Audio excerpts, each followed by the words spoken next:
Angela Maxwell was born in 1972 and grew up in the small community of Olustee, Florida. Raised by her aunt, Ida Dixon, Angela became the oldest of a close-knit group of siblings and cousins. She wasn't just the big sister in name, she carried the weight of responsibility with pride. Her younger sister, Kenyatta, was 8 years her junior. Their cousin Erica, who was raised alongside them, was considered a sister as well. Angela embraced her role as the eldest, often looking out for the younger ones, even if she sometimes teased them in the way only an older sibling can. Her protectiveness extended beyond her family. Kenyatta would later recall meeting someone who said Angela had stood up for him when he was being bullied. Angela did not tolerate cruelty, whether it was directed toward her siblings or anyone else. Angela was known for her confidence, independence, and warm personality. She loved to sing, often performing soulful renditions of gospel and popular songs around the house. One song in particular, Maybe God Is Trying to Tell You Something from The Color Purple, became deeply associated with her. Friends and family remember her voice filling the room, powerful yet soothing. Even years later, the family would gather to watch The Color Purple on her birthday or the anniversary of her death, falling silent when that song came on. Outside of her passions, Angela worked hard. She had 3 young children to support: her oldest daughter, just 11 months old, her newborn son, only 3 weeks old, and another young child in her care. Balancing motherhood and work was no easy task, but Angela's determination never wavered. Her family admired not only her kindness and beauty but also her relentless drive to provide for her children. These were the qualities that made her loss so devastating: a life marked by love, strength, and resilience, cut short in a way no one could have imagined. On the evening of August 3, 1992, Angela came home to her apartment in Lake City, Florida, after finishing work. With her were 2 of her children, and in her possession was the cash from her paycheck. That night, she spent some time with her neighbor and best friend. Talking around 11 p.m., it would be the last confirmed sighting of Angela alive. Over the next 2 days, the quiet of the apartment was interrupted by the sound of her children crying. Some tenants in the complex reported hearing it, but at the time they didn't think it was cause for concern. No one knew that tragedy had already struck behind the closed doors. On August 5th, Angela's 15-year-old brother was playing basketball nearby. Feeling thirsty, he decided to stop by her apartment for a drink of water. He found the front door locked and, thinking it was unusual, looked through the window. The sight that met him was something no family member should ever have to endure. Angela was lying lifeless on the couch, and in her arms was her infant son, still alive but dehydrated and dangerously weak. Angela was only 20 years old. Her newborn son was just 3 weeks old. Her daughter, not yet a year old, was also inside. The 2 children had been left in the apartment for days after their mother's death. When word spread through the family, shock quickly gave way to grief. In a matter of hours, their lives had changed forever. Police arrived quickly to secure the scene. The infant was taken to the hospital for emergency care and survived. Investigators noted several critical details. First, there was no sign of forced entry, meaning Angela had likely known the person who entered her apartment. Second, the cash from her paycheck was missing, leading to speculation that robbery could have been a motive. Despite these leads, no suspects were immediately identified. The initial investigation included collecting physical evidence from the apartment, some of which would later be preserved for potential forensic testing. At the time, DNA analysis was far less advanced than it is today, and the lack of eyewitnesses made the case difficult to pursue. Within a short period, the investigation stalled. Angela's family was left to grapple with an unbearable reality. Not only had they lost her, but they had no answers about who was responsible or why it had happened. For her children, it meant growing up without the truth about their mother's final moments. Over the years, theories emerged. Some believed the crime might have been opportunistic. Someone saw Angela come home with her paycheck and targeted her. Others thought it could have been personal, committed by someone she trusted. But without new evidence or witness testimony, the case went cold. For Angela's loved ones, this lack of resolution was devastating. The unanswered questions weighed heavily, and every passing year seemed to push the possibility of justice further away. After Angela's death, her children went to live with their grandmother, Ida Dixon, the same woman who had raised Angela. Ida's home became a place of stability in the wake of tragedy. But when Ida passed away, the responsibility of raising Angela's children fell to her sisters, Kenyatta and Erica. They stepped into the role without hesitation, even as they juggled college, jobs, and their own personal lives. The weight of their commitment was heavy, but their dedication never faltered. They wanted Angela's children to know they were loved and cared for, even in the absence of their mother. Keeping Angela's memory alive became a family mission. They spoke often about her personality, how she was always smiling, how she wouldn't tolerate bullying, and how she had a voice that could fill a room. They honored her through traditions, like watching The Color Purple together on significant dates, and in everyday moments. Like remembering the cereal she used to keep just for Kenyatta. The absence of answers continued to be a painful presence in their lives. Kenyatta has said that not knowing who their mother was or what happened caused a lot of pain while they were growing up. For the children, there were always gaps in the story of their mother's life and death, gaps that no amount of love from their aunts could fully fill. Yet despite the hardship, the family's bond endured. In keeping Angela's memory alive, they preserved not just her story, but her spirit.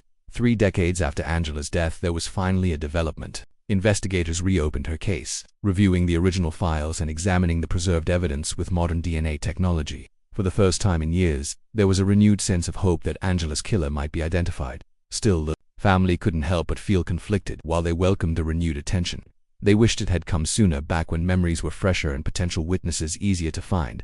The passage of time had made the search for justice more complicated. Kenyatta voiced lingering questions. Was Angela targeted for her paycheck? Was this an act of violence by someone she knew well? Why did it happen at all? The lack of forced entry suggests trust, or at least familiarity, between Angela and the killer. But without concrete evidence or a confession, those questions remain unanswered. The reopening of the case means there is still a chance for closure. The family continues to cooperate with investigators, hopeful that DNA testing could reveal a lead that had been hidden for decades. For now, Angela's memory lives on, not only in her family's traditions but in their relentless pursuit of justice. The story is far from over. Angela Maxwell's story is a reminder of the devastating impact of unsolved crimes, not just on the victims, but on the families who carry unanswered questions for decades. If you have any information, no matter how small, about the events of August 3rd to 5th, 1992, in Lake City, Florida, please contact the Lake City Police Department or your local authorities. Justice delayed is justice denied, but it is never too late to speak up. Angela's family has waited more than 30 years for answers. Your information could be the piece that finally brings them peace. Vernon Davis grew up in Smithville, Texas, a small town where everyone seemed to know one another. He shared his childhood with his sister, Mitch Davis, and the two were inseparable. Only 2 years apart in school, they shared countless moments where it was hanging out at school events, spending weekends with family, or celebrating each other's birthdays. In fact, Mitch recalls that when it came to birthdays, they both always got a present, no matter whose special day it was. Vernon was the glue of their family. His connection to Mitch was especially strong. They talked on the phone every single day, discussing life, their families, and especially his children. I talk to my brother every day because that is how close we were, Mitch would later say. In high school, Vernon's personality made him well known in the community. He was a social butterfly, the kind of person who could talk to anyone. While Smithville was not free from the racial divides common in many small towns, Vernon and Mitch refused to let that limit them. They were friends with everyone, navigating those divisions with confidence and kindness. As a teenager, Vernon carried his bubbly personality with him, but over time his path changed. Influences from people he couldn't trust led him astray. Still, Vernon began to take control of his life again. He earned his GED and later achieved a major goal, learning his commercial driver's license, or CDL. This new chapter of his life coincided with something even more transformative: the birth of his twin sons, Kyle and Cody. Fatherhood brought Vernon a renewed sense of purpose. He became more family-oriented, dedicating his time not just to his sons but also to his nieces and nephews. His smile, warm, genuine, and ever-present, was something his loved ones say could light up any room. Vernon loved action movies, with Bad Boys at the top of his list. He was also a dedicated Star Wars fan and never missed a chance to enjoy a movie marathon. Holidays, especially Christmas, brought him immense joy because they meant time with his sons and extended family. One moment Mitch treasures above all others came when she had surgery in Dallas. Vernon made the trip from Smithville to be there when she woke up. For her, that was Vernon, reliable, caring, and always there when it mattered most. Smithville, Texas is the kind of place where, years ago, you could go to bed without locking your doors. In 2013, the town's population was just under 4,000. But by then, things had begun to change. Crime was no longer unthinkable, and the tight-knit sense of safety the town once knew had started to fade. On the morning of July 15, 2013, Mitch went about her routine, expecting to speak to her brother before she headed to work. Those daily conversations were a constant in her life. But that morning the phone didn't ring. Vernon didn't call. She tried reaching him herself. Call after call went unanswered. The silence was deeply unsettling because this was not like Vernon. Concern quickly turned into fear. Mitch contacted their uncle and asked him to check on Vernon at his duplex, located at 702 B. Lee Street. She hoped it was just a misunderstanding, or maybe Vernon was out running errands. But when her uncle arrived, it became clear something was terribly wrong. Vernon was found dead inside his home. He had suffered head injuries, and police immediately described the circumstances as suspicious. For Mitch, the moment she received the call was shattering. That day my whole world came to an end, she said. The news spread quickly through the small community. People were shocked not just by the fact that Vernon was gone, but by the idea that someone in their town could be capable of such violence. The Smithville Police Department began their investigation immediately, calling in help from the Texas Rangers and Detective Lonnie Richardson. From the start, they treated the case as a homicide. At the crime scene, investigators collected DNA evidence, raising hopes that forensic testing might one day lead to answers. Police Chief Rudy Supak publicly stated that they believed more people knew what had happened but were not coming forward. Officers interviewed Vernon's neighbors, hoping someone had seen or heard something unusual. They also spoke with persons of interest, but none of these conversations produced the breakthrough they needed. Bluebonnet Crime Stoppers offered a reward for information, leading to an arrest. For the first 3 weeks after Vernon's death, police received a flood of phone calls and tips. Unfortunately, every lead either went cold or turned out to be false. Despite the DNA evidence and public appeals, no one was charged. The lack of progress weighed heavily on the family. In a small community like Smithville, the thought that someone might be keeping such a terrible secret was deeply unsettling. And as time went on, the initial flurry of activity slowed, leaving the case to sit unresolved. Vernon's death left a void that nothing could fill. His twin sons, Kyle and Cody, were forced to grow up without their father. Metch and other family members stepped in to provide love and support. But the absence was always there. In the years following his death, Metch found ways to keep her brother's memory alive. She often visited his grave, updating him on the Dallas Cowboys, his favorite football team. She even decorated his headstone with Cowboys merchandise, knowing he would have loved it. During football season, she posts on Vernon's Facebook page, imagining the kinds of things he would be bragging about if he was still here. Grief doesn't follow a schedule. For Metch, it sometimes hits unexpectedly through dreams that leave her in tears, or the heavy weight of his birthday and the anniversary of his death. She sees her brother and his sons. The older they get, the more they look like him. Their mannerisms, their smiles, little reminders of the man she knew so well. When I turn to my right, my brother is there, and when I turn to my left, he is there as well, she says. Talking about Vernon helps her. She tells people how kind-hearted he was, how much he loved his boys, and how proud he would be of the young men they've become. Kyle and Cody are well-raised, doing well in life and carrying forward the best parts of their father's legacy. It has been more than a decade since Vernon Davis was killed, yet the case remains unsolved. The DNA collected at the scene still sits in evidence, but it has not yet led to an arrest. The family's hope for justice has not faded. They believe someone knows the truth, someone who could help bring closure to the case. The small setting makes them think the answers are within reach, but without someone stepping forward, they remain just out of grasp. While the investigation remains open, it has gone cold. Advances in forensic science offer some hope that the DNA could one day reveal a suspect. But the family knows that human courage is just as important as technology in solving cases like this. For Metch, justice isn't just about finding who killed her brother, it's about restoring some peace to a family that has lived too long with unanswered questions. For Vernon's sons, it's about understanding the truth about the father they loved but lost far too soon. Vernon Davis's story is one of love, loss, and an enduring fight for justice. On July 15, 2013, he was found dead in his Smithville, Texas home under suspicious circumstances. His killer has never been caught.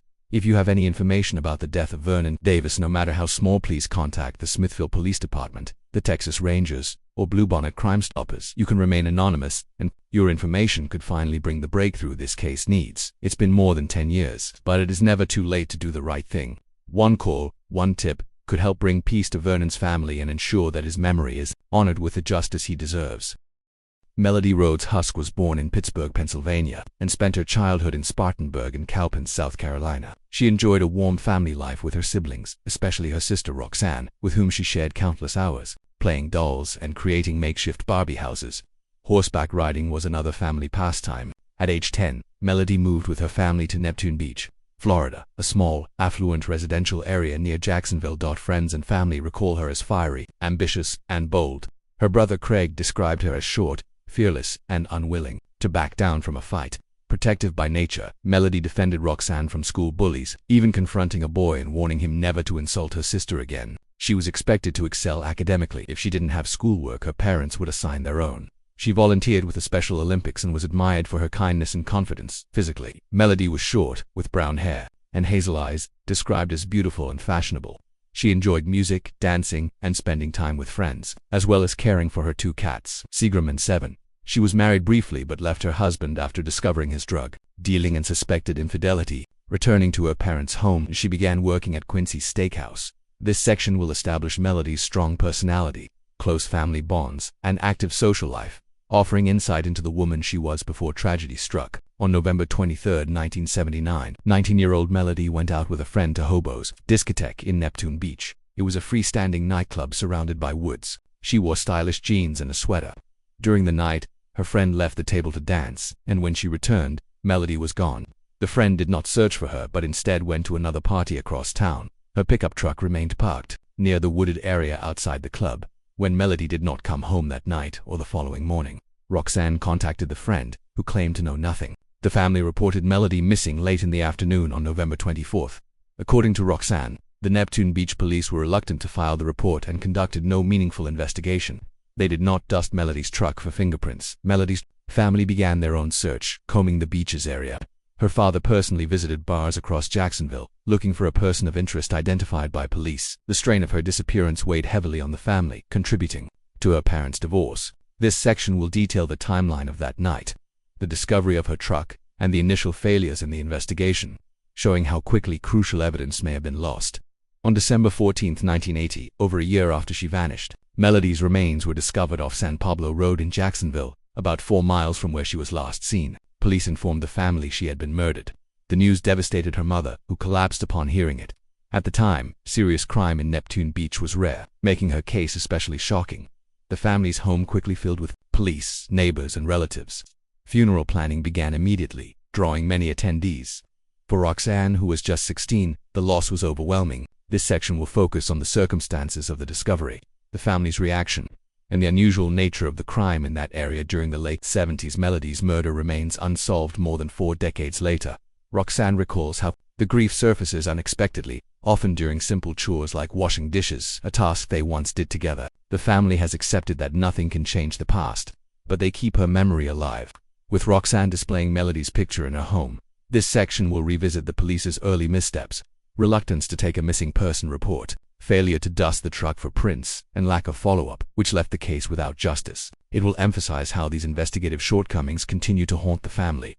The segment will close with a call to action, urging anyone with information about the events of November 23, 1979, or the discovery of Melody's remains to come forward to law enforcement. It will reinforce that while decades have passed, even the smallest detail could be the key to finally solving the case.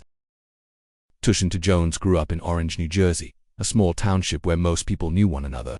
From a young age, he found joy in the simple things, family, creativity, and the bonds that would define his life. His sister, Titiana Jones, remembers how he was drawn to music early on, inspired by artists like Jay-Z and Lil Wayne.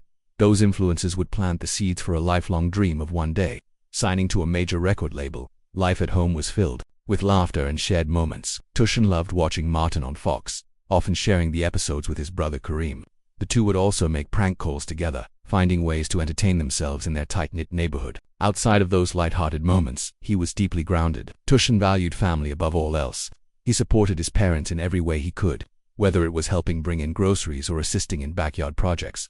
His father became his biggest role model, teaching him right from wrong and showing him the value of responsibility. Those lessons shaped the man Tushin would become, someone his family could rely on without question. His sister Titiana felt such a close bond with him that people often mistook her for his daughter. She recalls that there was nothing she could have needed or wanted that her brother wouldn't try to provide. That connection stayed strong right up until the day he died. Standing at 5'5", with dark skin and a confident charm, Tushin was known for his sense of style. From his hair to his shoes, he always carried himself with pride. The way he dressed reflected not just his personal taste, but the self-assurance he carried into every part of his life. Tushin's upbringing in Orange gave him a foundation of love, loyalty, and community, a foundation that would follow him into adulthood, his career, and ultimately, the family he would raise. Call to action. If you know someone like Tushin, full of dreams, love, and determination, take a moment to remember them and share their story. Keeping memories alive helps preserve the legacies of those who are gone too soon. Music wasn't just a hobby for Tushin, it was his calling.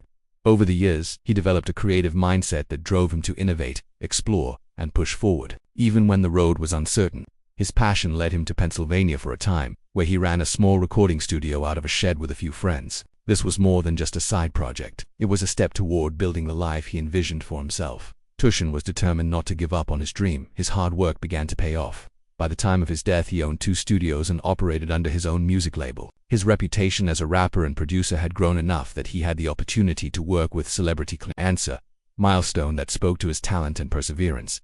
But his creativity wasn't limited to music. He surrounded himself with things he loved, including animals. Over the years, Tushin owned birds, piranhas, bearded dragons, snakes, and a pit His ability to care for such a variety of pets reflected his nurturing nature and his willingness to dedicate himself to the things that brought him joy. Tushin was the kind of person who poured himself into everything he did, whether it was making beats in the studio, caring for his animals, or sharing ideas with the people around him. His music career was built not just on skill, but on persistence and an entrepreneurial spirit that refused to quit. He was on a path toward even greater success when his life was cut short. His journey shows how far a person can go when they combine passion with determination. Even in the face of challenges, support local artists in your community. Your encouragement might be the push they need to achieve their dreams. Just like Tushin pursued his. As much as music mattered to Tushin, his greatest role was within his own home. He had grown up valuing family, and when he became a husband and father, those values deepened even further. He dedicated himself to protecting and teaching his wife and 3 children. Tushin inherited his protective nature from his father, who had always been his role model. That same instinct guided the way he cared for his family. He was a patient teacher, taking time to guide his children through life's lessons. He taught them how to read and write, and he passed on skills like riding a bike. One of the last memories his sister Titiana holds of him is of him teaching his son how to use his recording studio, a gesture that showed not only his love, but his desire to share his passions with the next generation. His dedication to his wife was just as strong. When he wasn't with his children, he made time to take her out for special evenings in New York, showing that their relationship mattered just as much as any other priority in his life. These moments reflected his belief in building memories and maintaining strong connections with the people he loved. Tushin. Being a father and husband wasn't separate from being a musician or entrepreneur. It was all part of who he was. Every role he played fed into the others, creating a life that was both ambitious and deeply rooted in love and responsibility. Call to action. Value the time you have with your loved ones, create memories and share knowledge as Tushin did. Sunday, February 28, 2016, began as an ordinary day in East Orange, New Jersey. There was no indication that anything unusual was about to happen. That afternoon, Tushin's teenage daughter returned home from the mall. She walked into the laundry room, noticing her father's jacket resting on a nearby chair. Through the open hallway door, she caught a glimpse of him. When she entered the hallway, she found him lying motionless on the ground.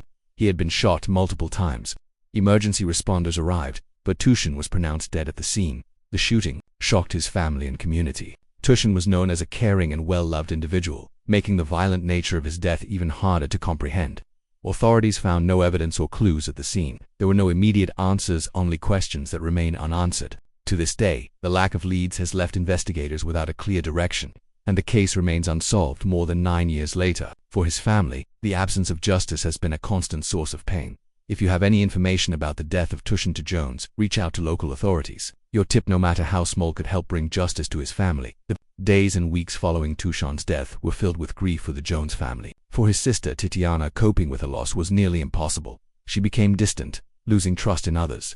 The funeral remains one of the most painful memories of her life. She recalls being terrified, and when she saw her brother in the casket, she broke into pieces. The absence of answers has made the grieving process even more difficult. Without closure, the wound remains open. But despite the pain, the family has found ways to honor his memory. Every year on February 28, the anniversary of his death, they take time to remember him. Family members close to Rosedale Rose Hill Cemetery in New Jersey visit his grave to speak to him and pay their respects for Titiana. The day is one of silent reflection. She avoids outside contact, no calls, no messages, and instead spends the day in solitude. She releases balloons in his memory, sending a silent tribute to the brother she will never forget. For the Jones family, Tushin is not just a memory, he is a part of their daily lives, present in the stories they tell and the traditions they keep. Though his case remains unsolved, his legacy lives on in the love he gave and the lives he touched. Spread awareness of unsolved cases like Tushin, share his story, keep the conversation alive, and help ensure that these victims are never forgotten. On May 19, 2006, the quiet streets of Titusville, Florida, awoke to tragedy. 2 men commuting to work in the early morning hours discovered the body of 22-year-old Mark Stewart along Old Dixie Highway the night before. Mark had been visiting a friend. Past midnight, he began the short bicycle ride home. Somewhere along that darkened route, he was shot. The pitch-black early morning concealed him from view. His body lay hidden beneath bushes, just blocks from the home he shared with his mother. Pauline neighbors didn't see him until the sun rose. Evidence at the scene showed Mark had tried to move, crawling using what little strength he had left, in an attempt to reach safety. That safety never came. The discovery site was just a short distance from where his mother slept. Unaware her son had been attacked, no arrests were made that morning. There were no immediate suspects, no confirmed motive. For the Stewart family, the news came as an unimaginable blow. Even at the earliest stage, the lack of witnesses and the cover of night meant leads were scarce. What was certain was that Mark's life, filled with talent, ambition, and change, had been taken suddenly, leaving those who loved him to face a lifetime without answers. If you know anything about what happened along Old Dixie Highway in the early hours of May 19, 2006, this is the time to speak up. Your information would help close a wound that has been open for nearly 2 decades. Mark Stewart's story begins in Reading, Pennsylvania, place his mother remembered as safe when she was younger but later marked by crime and danger. From an early age, Mark displayed an impressive intelligence. His mother recalls how he could list dinosaur names as though reading from a catalog. His natural curiosity extended to music, teaching himself to play the guitar without formal lessons. His interests reflected the era he grew up in: metal music, from bands like AC/DC and Metallic, video games such as Mortal Kombat and Tomb Raider, and a fascination with computers and hard drives. But childhood wasn't without danger. Before turning 11, Mark had already been robbed twice at a convenience store near his home. These incidents were more than frightening, they were pivotal. For the Stewart family, 2 robberies were too many. The decision was made to leave Pennsylvania behind in search of a safer life. Mark's upbringing in Reading formed the foundation of who he was: intelligent, creative, and resilient. The early challenges he faced would later be contrasted sharply with the hopes his family had for their new life in Florida. Protecting children from repeated exposure to violence isn't just about safety, it's about preserving their potential. Communities must work together to prevent early trauma from shaping young lives. Florida offered the Stewarts a fresh start. In Titusville, Mark's passion for music deepened. His first guitar became a constant companion. He learned to play Stairway to Heaven and songs from one of his favorite bands, Lamb of God, entirely on his own. Mark's relationship with his father was one of deep respect. His father, a strict ex-Marine, instilled in him a sense of discipline. But shortly after Mark graduated from high school, tragedy struck again. His father died. The loss shook Mark's world. His mother recalls how he began drinking heavily in the aftermath. This shift worried her. Mark's romantic life also brought challenges. An ex-girlfriend began harassing him at his job as a doorman at the Sun Cruise Casino. The situation escalated to the point where the harassment cost him his job. Through it all, Mark confided in his mother, sharing personal struggles that demonstrated their closeness and trust. The Florida years were a mixture of growth and hardship. Mark pursued his interests and built strong relationships, but loss and personal difficulties added weight to his journey. When grief and personal challenges intersect, support networks are essential. Families, friends, and communities must remain alert and connected during times of transition. Following the breakup and his struggles with drinking, Mark made a decision to change course. On a sunny day, he took his mother, his sister, and a friend to a pond to fish. While they had little luck catching anything, the outing became memorable for another reason. Mark told his mother he needed to get his head out of his ass. He was ready to focus on his future. He planned to attend Full Sail University to study graphic design, a goal that reflected both his creativity and his interest in technology. Soon after, he earned his seaman's license and began working in that field. His mother recalls him telling her he had quit drinking, giving her hope that he was on a path towards stability and success. This was a turning point. Mark was moving forward, rebuilding, and setting new goals. His plans hinted at a promising future, a future cut short before it could fully take shape. Every young adult facing a turning point in life benefits from encouragement and opportunities. Supporting people through these moments can change the course of their future. When police arrived at Pauline Stewart's door, she could not accept what they were telling her. It wasn't until they showed her Mark's wallet that she believed her son was gone. In the years that followed, Pauline held on to faith that detectives were pursuing leads. For 17 years, she trusted in their work, but by 2024, her faith had begun to fade. She learned the case had been set aside without her knowledge. She says crucial evidence was overlooked. Fingerprints were not taken from Mark's bike because it was believed to have been sent to a pawn shop, a claim she disputes. Pauline has continued to fight for her son's case. Each July, she travels from her home in Hamburg, Pennsylvania, back to Florida to post flyers. Lately, those flyers have been torn down, an act she has publicly condemned on her Facebook page. She is considering starting a GoFundMe campaign to raise the reward for information, which was initially set at $7,000 through a raffle organized by Mark's friends. Her determination is clear. She will not let the case be forgotten. Unsolved cases deserve continued attention. If you have any piece of information, no matter how small, it could be the missing link that leads to justice. Mark Stewart was more than a victim. Friends and family describe him as the kind of person who would give the shirt off his back to someone in need. He had no known enemies. Pauline keeps his high school photos and a portion of his ashes next to her bed. Every night, she wishes he was still there. The loss has made her more protective of her daughter and more aware of how quickly life can change. She remains angry that the person responsible is still free. Finding the answer is the most meaningful thing to me. She says, not only for closure but to prevent further harm. Mark's life was full of intelligence, creativity, and kindness. His murder remains unsolved, but his memory lives on in the stories, photographs, and music he left behind. If you have information about the death of Mark Stewart, contact the authorities in Titusville, Florida. After 18 years, his family deserves answers and justice.